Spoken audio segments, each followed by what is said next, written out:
ക്ലയൻസിനെ haters ആക്കി മാറ്റാൻ പാടില്ല.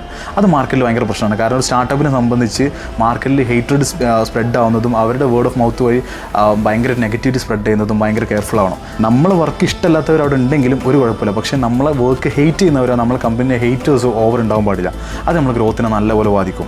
ഈ ഹേറ്റേഴ്സ് ഉണ്ടാകുന്നതിൻ്റെ റീസൺ എന്ന് പറഞ്ഞു കഴിഞ്ഞാൽ പ്രോപ്പർ കമ്മ്യൂണിക്കേഷൻ നടത്താത്തതുകൊണ്ട് കാരണം, അതല്ലെങ്കിൽ നമ്മൾ ഭയങ്കര ഈഗോയിസ്റ്റിക് ആയിട്ട് ബിഹേവ് ചെയ്യുന്നതുകൊണ്ട് കാരണം, അതല്ലെങ്കിൽ നമ്മൾ അവരുടെ ടൈമിനോ അവരുടെ പ്രൈസിനോ വാല്യൂ കൊടുക്കാത്തതുകൊണ്ട് കാരണം. നമുക്ക് ഇൻവെസ്റ്റ്മെൻറ്റ്സ് ആയിക്കോട്ടെ, റെഫറൽസ് ആയിക്കോട്ടെ, ഇതൊക്കെ ആ ഒരു സിസ്റ്റത്തിൽ നിന്ന് ഇപ്പോൾ ചിലർ പറയും അവർ പറയാൻ നെഗറ്റീവ് പറഞ്ഞിട്ട് അതിന് നമുക്ക് എന്താ ഗൂഗിൾ റിവ്യൂ നെഗറ്റീവ് ഒരു പ്രശ്നമില്ല. പക്ഷേ വി ഷുഡ് നമ്മളൊരു ചെയ്യുന്ന സ്ട്രാറ്റജി അവർക്ക് വർക്കൗട്ട് ആയില്ലെങ്കിൽ കൂടി അവർ ഓക്കെ ആക്കാൻ പറ്റും. അത് പ്രോപ്പർലി കമ്മ്യൂണിക്കേറ്റ് ചെയ്താൽ മതി. നമ്മളെ കൊണ്ട് വർക്കൗട്ട് ചെയ്യാൻ പറ്റില്ല, അതുകൊണ്ട് നിങ്ങൾ പേയ്മെൻറ്റ് ഓവർ നിങ്ങളെ ഒരുപാട് കോസ്റ്റ് നമ്മൾ ഇൻകർ ചെയ്യുന്നില്ല, അതിന് പകരം വേറെ ഏതെങ്കിലും വർക്കൗട്ട് ആവുന്ന ഏജൻസി മോഡലിൽ നമ്മൾ ട്രൈ ഔട്ട് ചെയ്യാം, അതല്ലെങ്കിൽ കീപ് ട്രൈങ് അല്ലെങ്കിൽ കീപ് റിവൈസിങ് എന്നുള്ള കാര്യം അവരോട് ഓപ്പൺലി കമ്മ്യൂണിക്കേറ്റ് ചെയ്ത് ചിലപ്പം അവരായിട്ടുള്ള കോൺട്രാക്റ്റ് എൻഡ് ചെയ്യുന്നതാവും അവർ എക്സ്പെക്ട് ചെയ്യുന്നത്.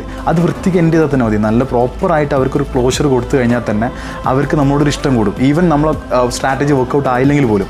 പക്ഷേ ചിലരുണ്ട് സ്ട്രാറ്റജി വർക്കൗട്ട് ആയില്ലെങ്കിൽ ഫുൾ ക്ലയൻറ്റ് സൈഡിൽ കുറ്റം പറയും. നിങ്ങൾ അങ്ങനെ ചെയ്യാത്തതുണ്ടാവും, നിങ്ങൾ ഇങ്ങനെ ചെയ്യാത്തതുകൊണ്ടാണ്, അതല്ലെങ്കിൽ നമുക്ക് അങ്ങനെ ഒരിക്കലും ചെയ്തു തരാൻ പറ്റില്ല, പെട്ടെന്ന് ക്ലോസ് ചെയ്യുള്ളൂ, നിങ്ങൾ എന്താ ചെയ്തോളൂ എന്ന് പറഞ്ഞിട്ട് മാർക്കറ്റിൽ നെഗറ്റിവിറ്റി സ്പ്രെഡ് ചെയ്യും. അപ്പോൾ എത്രയൊക്കെ പറഞ്ഞാൽ നമ്മളൊരു സർവീസ് പ്രൊവൈഡേഴ്സാണ്, മ്യൂച്വൽ റെസ്പെക്റ്റ് വേണം. നമ്മൾ എത്രയൊക്കെ അടിപൊളി നല്ല രീതിക്ക് വർക്കൗട്ട് ചെയ്യുന്ന ഒരു ടീമാണ്, എത്ര ബ്രാൻഡ് ഉണ്ടെന്ന് പറഞ്ഞാലും അവരുടെ ക്യാഷ് അല്ലെങ്കിൽ അവരുടെ സമയത്ത് നല്ലപോലെ റെസ്പെക്റ്റ്